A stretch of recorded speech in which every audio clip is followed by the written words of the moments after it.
here, just chilling at the Sydney airport and just using the loo and washing my face. And I looked up and there's this like old bloke, a bit overweight, saying, "Hey, my name's Brian and I'm the captain of my soul." I thought, holy hell, what's this? And then I read on, he says, like most blokes, I don't like to open up, but I was going through a dark stage a few years ago and I asked for help. And so now with the help of my doctor and my counselor, I'm doing well and I'm making all these positive decisions and turning my life in the right direction. And so you see all these posters and pictures and billboards promoting mental health and reaching out for help if you're feeling discouraged. And there's a particular emphasis on different demographics. And some of the posters are appealing particularly to blokes. Aussie blokes tend to be stoical. They don't like to open up. But just letting people know there's help, which I think is good. Like I've had some dark times in my life. I don't think I've ever had such a dark time that I'd need to call a helpline. But it's really good that they're there. So I'm thinking part of the reason that there may be so much less social dysfunction in Australia compared to America is that America is highly individualistic and Australia is much more communal. So America is all about be all you can be, go for it, reach for the stars. Well, in Australia, there's much more of an ethos of be with your mates, and the tall poppy, the one who tries to stand out, they get cut down or they get heaps. Like if you're not appropriately humble, no matter how much success you have in Australia, people will give you heaps. So life in Australia is much more communal. It's much more based around your mates. And in America, there's much more room for striving, for ambition, just naked ambition, just going for it. No matter what the consequences to anyone else. Like in America, you reach for the stars. America's the best place to be a success. Right? Success is more valued and respected and even liked in America than probably any other country in the world. So America is the number one place to go if you want to reach for the stars, reach for the top of your profession, just chase your ambitions and to just go for it. While Australia is much more communal. You hang out with your mates and you live life in a community. And I think we're built to live our lives in tribes. Like most people do much better when they have their mates, when they live in community, when they live in a tribe. So because people in Australia, they're more likely to have their mates, they've not traditionally used mental health services. G'day, Tony. Just hanging out here but now there's been a huge surge in psychotherapists in Australia. Like there are more psychotherapists in Australia than pretty much any other nation, but perhaps 5. So they usually call them counselors here. Like what we call in America, MFTs, marriage and family therapists. But in Australia, they're just called counselors. So Australia is typically a fairly stoical country, but there's been a huge increase in mental health, counseling, therapy. There's been reduced stigma for going to a psychiatrist or just asking for help. So normally if people were down, they'd just talk to their mates. But now there's a whole therapeutic industry that's sprung up, sort of like grief counselors. Like there's no evidence that grief counseling does any good. And there's considerable evidence that grief counseling does far more harm than good. But there's an enormous grief counseling industry. So what's that kids jump thing, that jumpy thing that you get for kids for birthdays, they bounce around in this jumpy thing. Well, one of those got hit by a gust of wind in Tasmania. I think 6 kids died and another half dozen or so kids were seriously injured. Like the gust of wind took the bouncy castle, up 10 meters in the air and tipped all the kids out. And so immediately after this tragedy, you had the Prime Minister saying, we're going to spend $1 million for grief counseling. There's absolutely no evidence that grief counseling does any good, but there's a huge grief counseling industry. Like there's the grief counseling industrial complex, all right?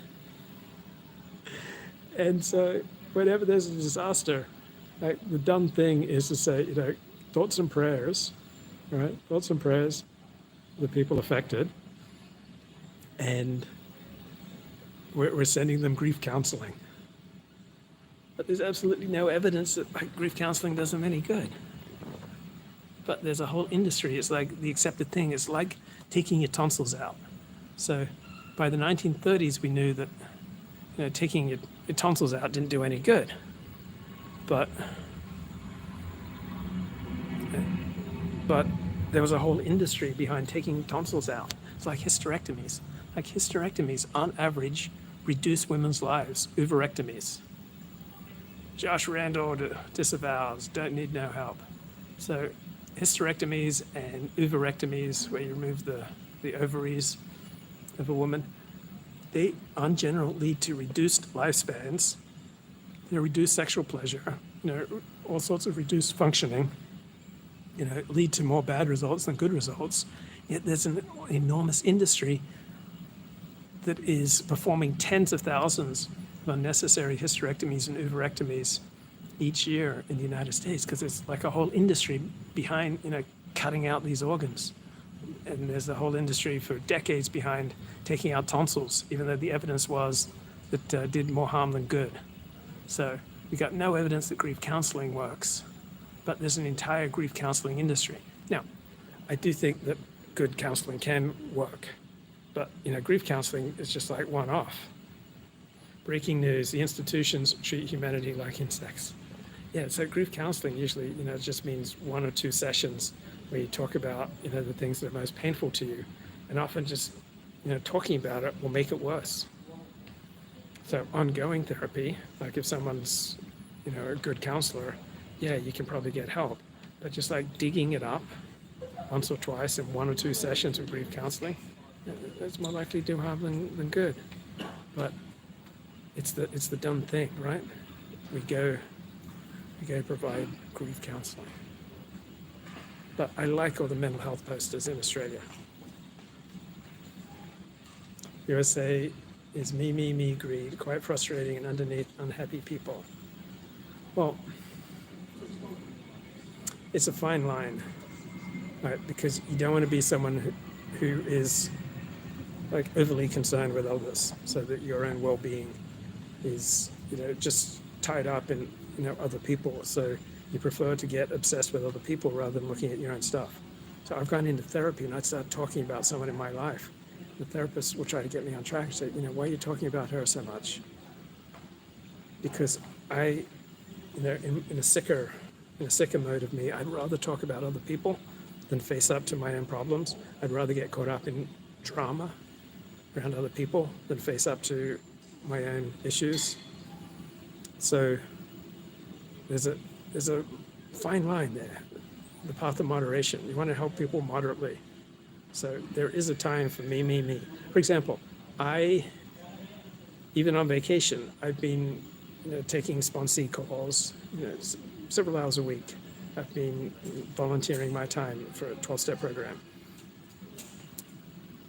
And when I'm back in the USA, I've got another volunteer position that I do for about 5 hours a week. Right, so I will volunteer typically between about 7 and 15 hours a week. And then I work about 40 hours a week. I earn money. And then I do my own thing, right? So then it is me. Right? So I think you should be looking out for yourself. But you shouldn't look out only for yourself. I think just as many people are overly obsessed with other people as a distraction from what they need to face in their own life, as there are people who are incredibly selfish and never think of others. So a good question for resetting one's sobriety, I think, is how is my selfishness negatively affecting other people? So on this trip, I've been hoeing down the mangoes. Mangoes are my favorite fruit. And if there's a mango, I'm going for it. And I've probably eaten hundreds of dollars worth of mangoes on this trip. So there may have been times when I haven't left many mangoes for other people. Like my brother calls me the locust, right? The locust. I just like go through the really expensive fruit, the fine apricots, the beautiful nectarines. I'm prone to obsessing about my real world friends' drama. Yeah, because it distracts you from the stuff that you need to be working on, and it solves your anxiety. You think, wow, my friend is so screwed. I am so much better off by comparison. Let me think more about how screwed up he is. Let me think more about, the difficult situation that he faces, because the more I think about him and his misery, the better I feel by comparison. So I know my father would look like visibly burdened when people would tell them things they were struggling with. Now, do I look visibly burdened by other people's struggles? So, maybe I lack empathy, but it doesn't take me down any to hear about other people's struggles. Like, you can call me and tell me all the worst news in the world. And I go, oh my God, wow, that's really tough. I'm so sorry, but you're not going to see misery, just hanging off me, right? It doesn't detract from my happiness levels to hear about someone else's problems. My oldest friend rode the bottle all the way to the bottom, and emotionally speaking, I went down with him. Yeah, but you went down with him because that was serving you in some way. Right? It wasn't just an accident. Right? It wasn't just an accident that you went down with him. You went down with him because that was providing something for you. It was giving you drama and excitement that was filling a need in you. It was feeding you to get caught up in his drama. And if someone's determined to ride the bottle all the way to the bottom, there's nothing you can do until they're ready to get help. Look, mate, make sure you contact me once in LA. I have a small present. Oh, right. As I said, I was too involved. Oh, congratulations on settling that matter. Mazel tov, Jim. Way to go, mate. So yeah, I'll contact you when I get to Los Angeles. So yeah, I've often been caught up in drama, like in workplaces. It was easy to get all caught up in the drama rather than to do the work. I'd had a job, and I'd enjoy getting caught up in a drama, and we'd talk about, what a horrible person the boss was, or, what was going on with so-and-so, because that was more fun and more exciting than doing my job. So there are two types of people in the world: those who accomplish and those who fill the open space from lack of accomplishment by drama, right? People who accomplish stuff don't waste time in drama. But people who aren't accomplishing anything, they love drama. We need excitement. I know I need excitement. I need drama, but I can get that through a healthy pursuit of excellence, a healthy pursuit of YouTube broadcasting excellence, right? Through vigorous discussion of ideas, through reading books, through changing my mind about things, through seeing things in a new perspective, through writing a good book, or writing a good blog post, or making a good show, preparing for the show, making notes, making all my points as clearly as possible, benefiting someone watches the show and they feel happier, they get a benefit. So that's a healthy way of meeting my need for drama and excitement. But unhealthy way is get all obsessed with someone else's sex addiction or alcohol addiction or drug addiction, or their emotional turmoil, or their divorce, or their adultery. The middle path. So I had a really good holiday in Australia. I didn't get as much writing done as I wanted. And I think I wrote one good blog post while I was here. And the highest rating video I've made while I've been in Australia, it's like a 50-second video I made about the suicide of Iron Walder. Look, if you decide to return, Jim Mango will be waiting for you with 20 mangoes. Excellent. I can't wait.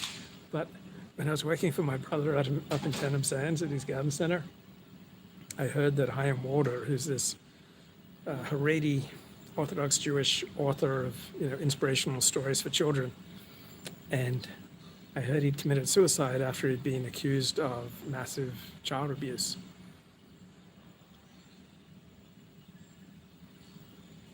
I love watching planes take off. We're interdependent human beings. We need people. Yes, we do need people, but there are healthy and unhealthy ways of needing people. So anyway, I just took a minute while I was working for my brother, just made a quick video about Chaim Walder. Yes, I'm at the airport, at the Sydney International Airport. Chaim Walder, accused of massive amounts of sexual abuse, he committed suicide.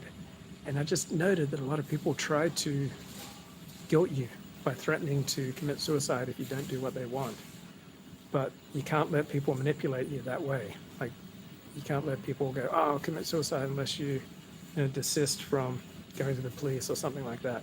So I made this 45-second video on Chaim Walder. And that's the highest rating video that I've made since I've been in Sydney, in Australia.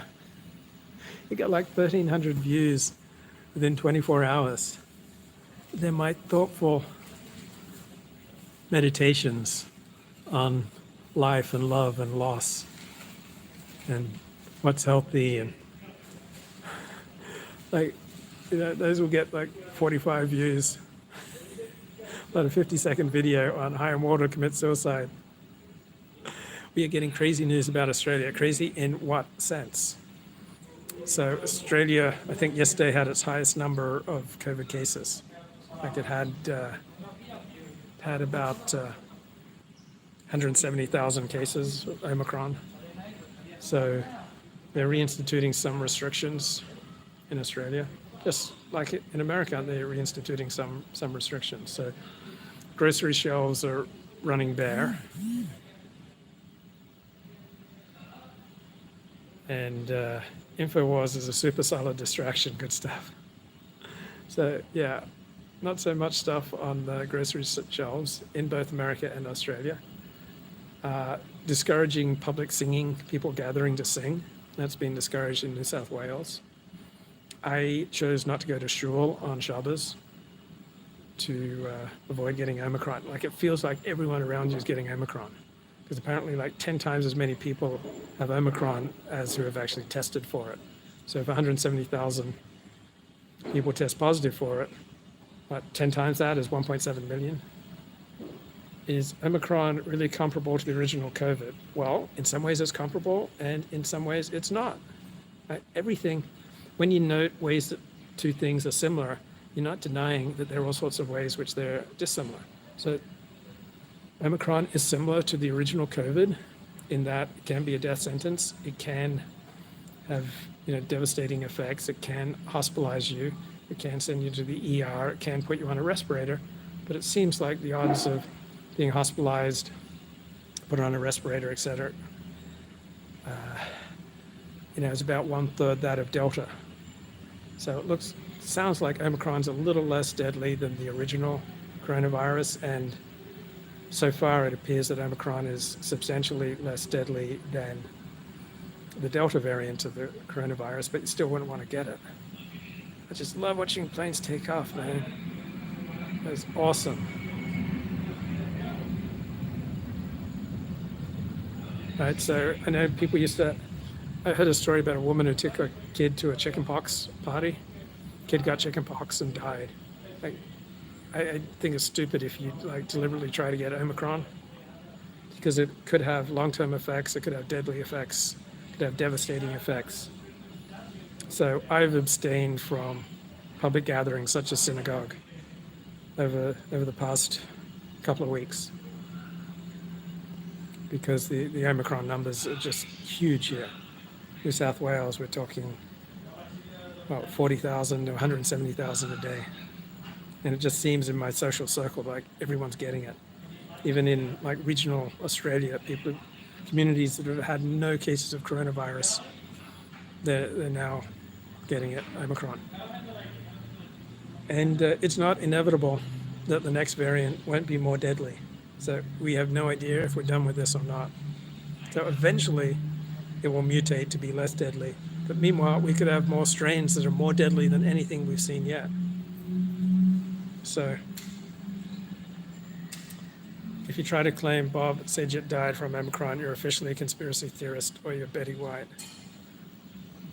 We have no idea why he died, right? He did have COVID, but he seemed to recover, and apparently no drugs or alcohol.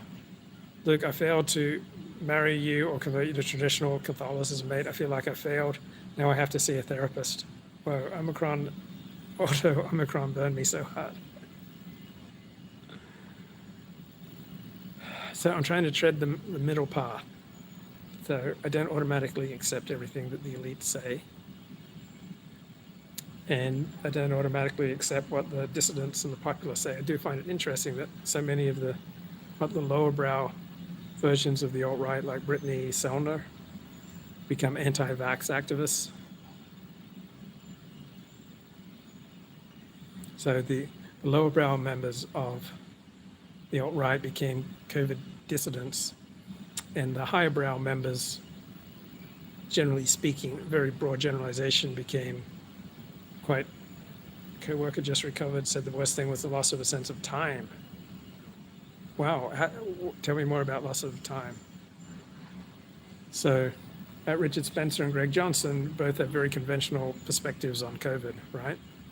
But Andrew Fraser, a complete dissident, I would assume that Kevin McDonald has conventional views on COVID.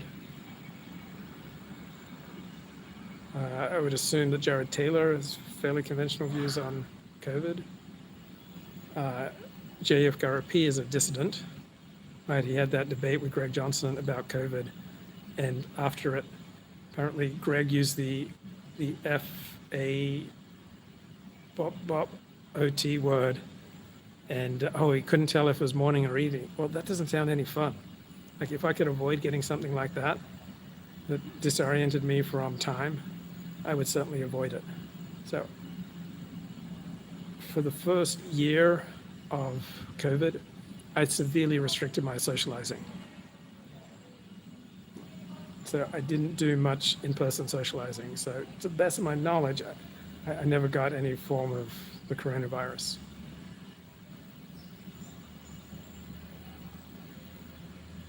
But I did really restrict my life. Now, luckily, I love to read and I love to stay home and immerse myself in books and articles and essays and academic papers.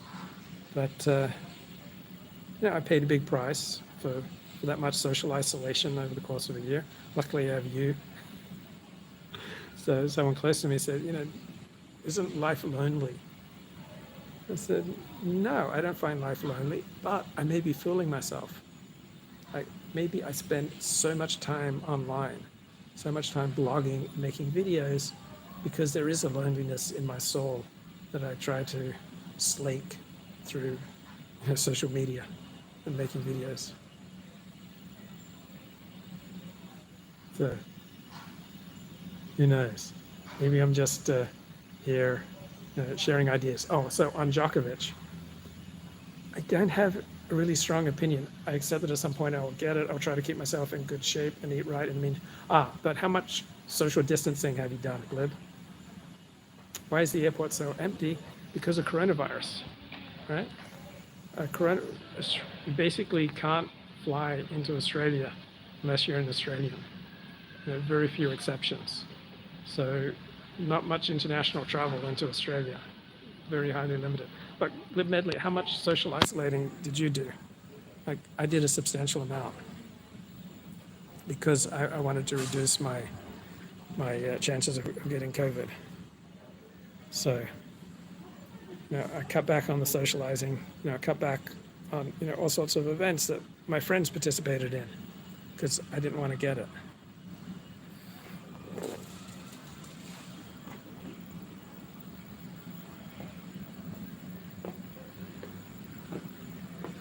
I love the smell of diesel or whatever airline fuel. I love the smell of fuel in the morning. My lifestyle is social distancing, but I go to yoga classes and jabber maskless with immigrant shopkeepers. But did you did you substantially increase your social distancing? That's what I'm asking. Because I significantly increased it. Why are Japan's numbers so low and why are Australia's so high? It's the difference between a loose society and a tight society. So Northeast Asian societies tend to be tight, meaning homogeneous. They tend to be very concerned with what other people think. And so Northeast Asians, even in America, they're far more likely to wear masks. Like before, for any influenza, if they had a cold or the flu, they were walking down the street, they would wear masks. They just thought it was their social duty to reduce the odds of transmitting whatever they've got to other people. So the Northeast Asians, Japanese, Koreans, and Chinese are much more socially conformist. They take much more care of how I don't go out of my way to hide, says Glib, and I often go maskless on the subway. Oh man, jet fuel, it smells so good. I just associate it with traveling. So yeah, I guess I like drama. I love travel. I like new beginnings. In Australia, they look down on sniffing kerosene. So yeah, I get part of my drama needs from traveling and from thinking of moving to a new country. So the Japanese, they're much more careful in their choices, and they're much more considerate of others, and they're much more conformist.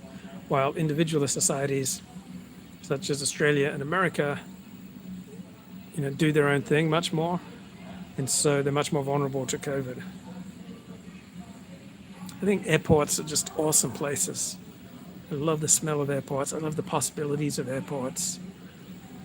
I love flying. I love travel. I love possibilities.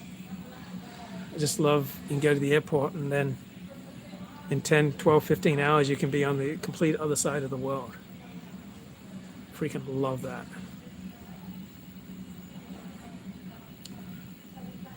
So in Japan, I think someone with a cold or a flu, even before coronavirus, was much more likely to go out and contaminate other people.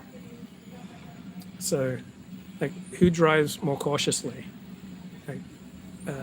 Asians or white people? Obviously, Asians. The cliche is that they drive more cautiously. Well, how people drive reflects their whole personality. People who drive more carefully, they also are more careful in how they have sex. They're more careful in how they walk along a cliff.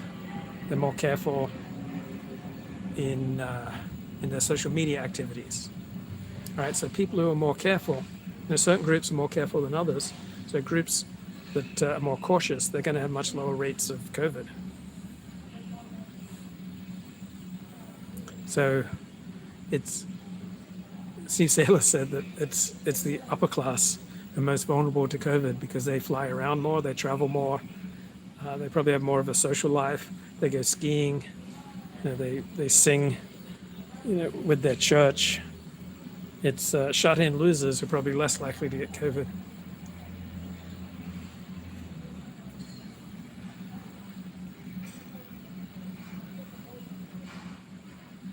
So, a lot of the airport signs are in Chinese.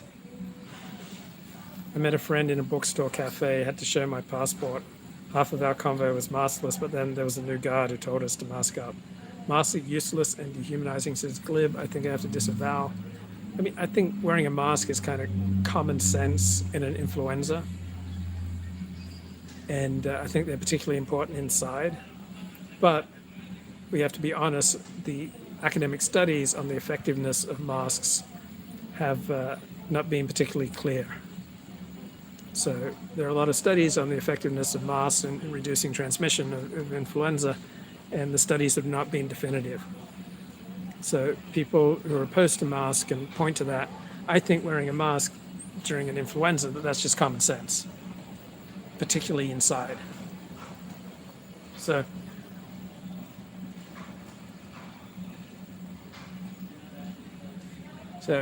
yeah, wearing a mask inside seems to be about 20 times more important than wearing a mask outside. But theoretically, if you're outside around a lot of people, Now, what about those Black Lives Matter demonstrations? Were there a lot of cases of COVID from that? When you walk into a restroom with a mask on, you can still smell how bad it is, so it doesn't really block anything, it seems. Or what about when you sneeze? Like, when you sneeze and you wear a mask, it does seem to reduce the transmission of fluids. Oh, and there are many different types of masks. So what is it? N95 are the more effective ones. So there are different types of masks with different degrees of restriction of transmission of particles from your breathing and from your mouth. So if masks reduce the viral load, I'd be all about them. So I would expect that masks do reduce viral load. So I'm not an expert on that, and anyway, YouTube does not permit anything that contradicts WHO guidelines. Just seems like if it's in the air, it's not going to stop it from inhaling, but maybe it reduces it. Doesn't it make common sense that it would reduce the transmission? When I see someone wearing a mask outside, I immediately deduct 20 IQ points. So I think it's virtue signaling, often, wearing a mask outside. It's also, it's kind of a communal signal that we're all in it together and that we're a person who takes this thing seriously. So I can't, anyway, I'm on YouTube, I'm speaking on YouTube, but even if I wanted to, I can't say anything critical about wearing masks. So that is the context in which we're speaking. So Djokovic. So I don't have a strong opinion. Look, have you ever worn your mask while driving in a car? No. If I see someone driving alone wearing a mask, I deduct 30 points. Yeah, I see that and I question that.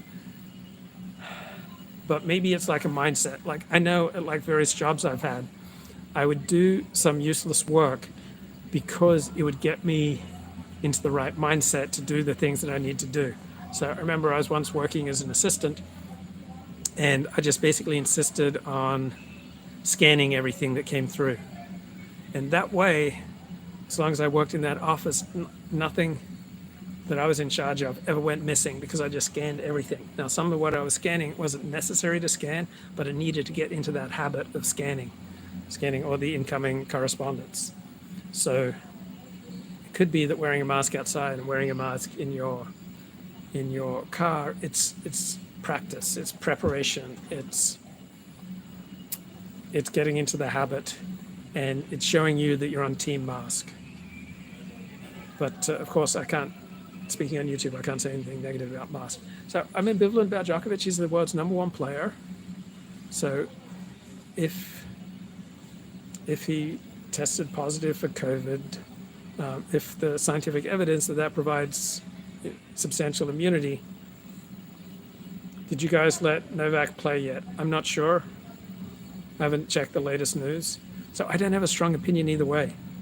So I wouldn't care if he was banned from the country, and I wouldn't care if he was expelled, and I wouldn't care if he was left here and allowed to play. So I see good arguments for both sides. So I'm a terrible pundit. I'm just ambivalent about Djokovic. So if you expect everyone to get vaccinated to participate, in public events, which is kind of the norm in Australia and America and much of the industrialized world, then why would you make an exception for Djokovic? So I like that argument. On the other hand, Djokovic is the world's #1 tennis player, and he tested positive. So does that mean he's less likely to transmit it? Supercross was in Anaheim, California last weekend. No one had a mask, full stadium. Yeah, Luke riding the fence hard here. Yeah, I haven't heard a strong argument either way on Djokovic that pulls me really strong to one side. So I guess if you said you have to make a decision, Luke, you cannot sit on the fence, then I would support expelling him, because I believe vaccines provide substantial protection, and so if you're making it, you have to be vaccinated to participate in public life. Then yeah, if you force me to come down with an opinion, then I would say he has to go, because you're trying to set a standard that to participate in public life, you have to be vaccinated. And so why would you then make an exception just because he's the world #1 tennis player?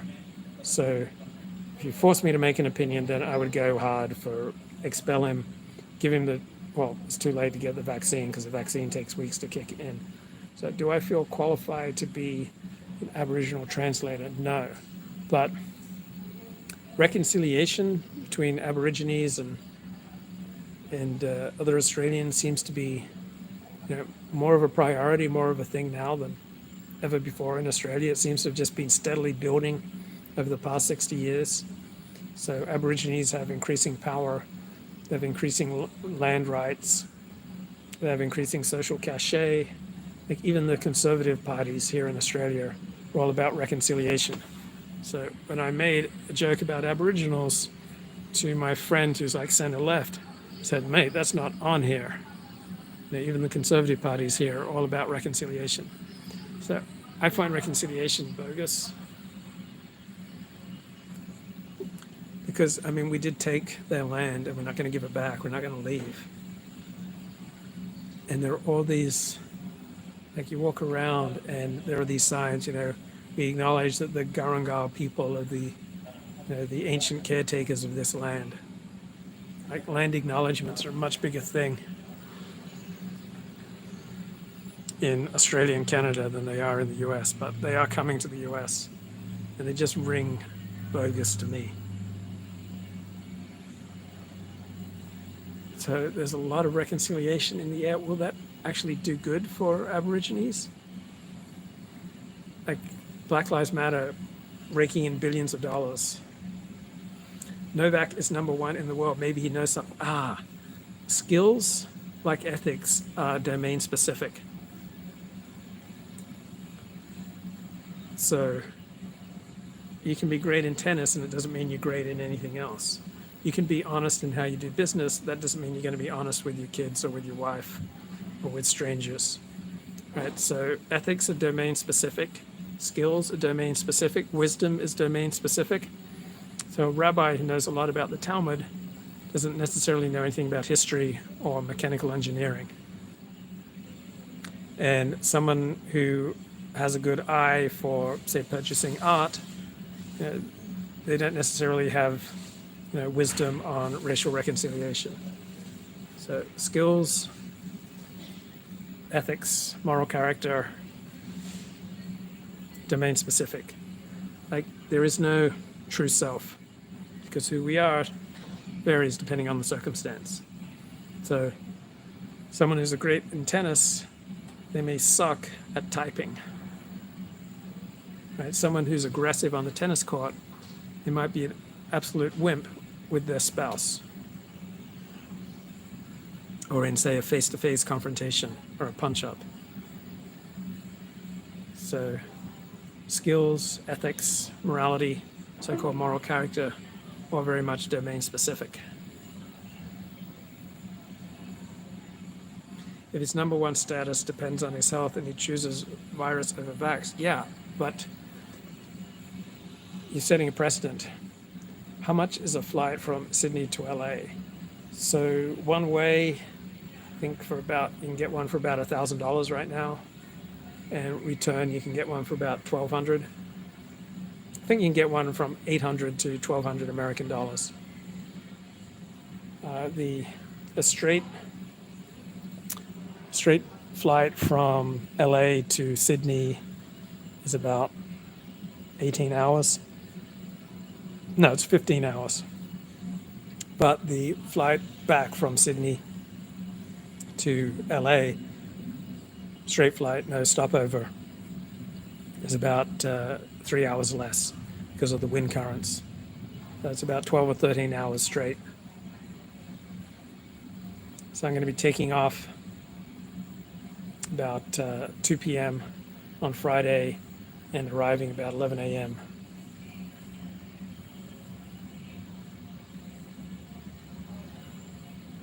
So the Australian government will probably make an afternoon announcement. So Scott Morrison, the Conservative Prime Minister, spoke tough about Djokovic. So the government's kind of in a bind. If they don't carry on with their tough stance, then they'll look inconsistent. So there's an election coming up, so they want to look tough.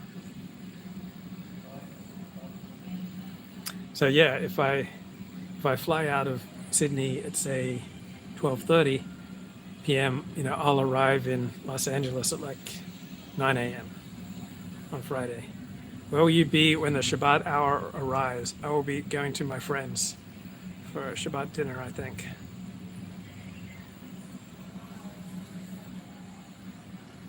But should I socially isolate from the flight and from the airport? I'm thinking about that. And I'm dying to get back to shore. I'm dying to see my mates back in LA. But maybe I should socially isolate. And I've got quite a bit of anxiety about the Dallas Cowboys. They're only 3-point favorites, hosting the San Francisco 49ers in the wild card round on Sunday. So it's the closest point spread of any wild card game.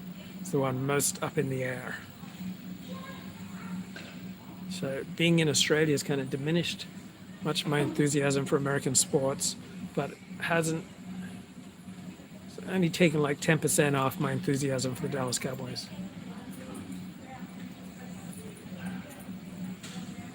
So I've been watching A Man in Full. Look forward. Do you clap when you enter US airspace? If everyone around me is doing it, they say NFL ratings are back up. Yeah. Yeah, NFL ratings are their highest in about 4 years. So I've been watching Man in the Arena. What was the football game everyone was buzzing about last Sunday? I want to see highlight. Oh yeah, that was a great game. I was following it on my phone, just the play-by-play. It was the Sunday night game. It was Las Vegas Raiders versus San Diego Chargers.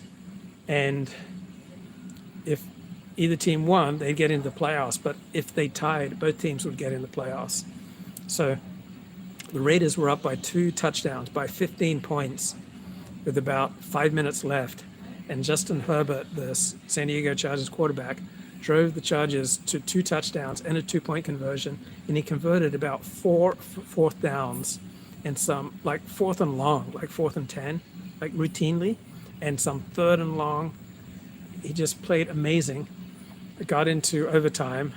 Both teams kicked a field goal. Then the Raiders drove down at the end. Sports is time away from the rituals. I don't know. I love sports, man. I think it's great to be passionate about things, to be excited about things. Obviously, you can spend too much time with sports, and it can, distort your priorities. So, 1982, I almost skipped flying to my sister's wedding. Oh, covering my ears so I don't hear spoilers. Yep, Las Vegas versus San Diego. You can find the highlights on YouTube or NFL.com. Great game.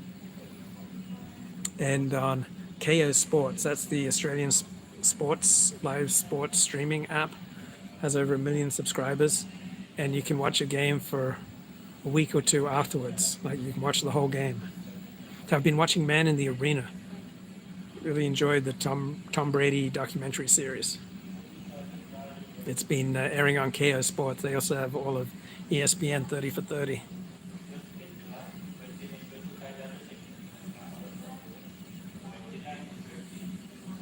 So since I've been here, I read 21 Things They Don't Tell You About Capitalism by this South Korean economist. It was a Kevin Michael Grace Book Club book a few years ago, and I never finished reading it, so I finished reading it here. Then I read a biography of Vasily Grossman, the Soviet Jewish novelist, and I'm reading his cricket test 3 p.m. today. Oh. It's the final Ashes test in Tasmania.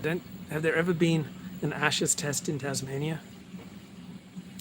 So I'm reading on the flight. I'm going to read Vasily Grossman's novel Stalingrad. I'm about 10% of the way in. It's an enormous book. And I reread a book by David Stahel, who's like the, I think, leading expert on Operation Barbarossa from the German perspective. He's an Australian academic. He's written about 6 books on Operation Barbarossa. So I reread his book on Operation Barbarossa, and I read volume 1 of Stephen Cochrana's mammoth Joseph Stalin biography, and I'm into now reading part 2 of his Stalin biography, rereading them. Then I'm going to read Stalingrad, the novel. So that's my plan for my flight.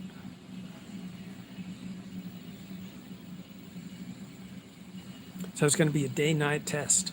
So if they're starting at 3 p.m., then they'll be playing into the night. Tests typically go about 7 hours. So a test match series runs 5 days, about 7 hours a day. Man, I love watching planes take off and land.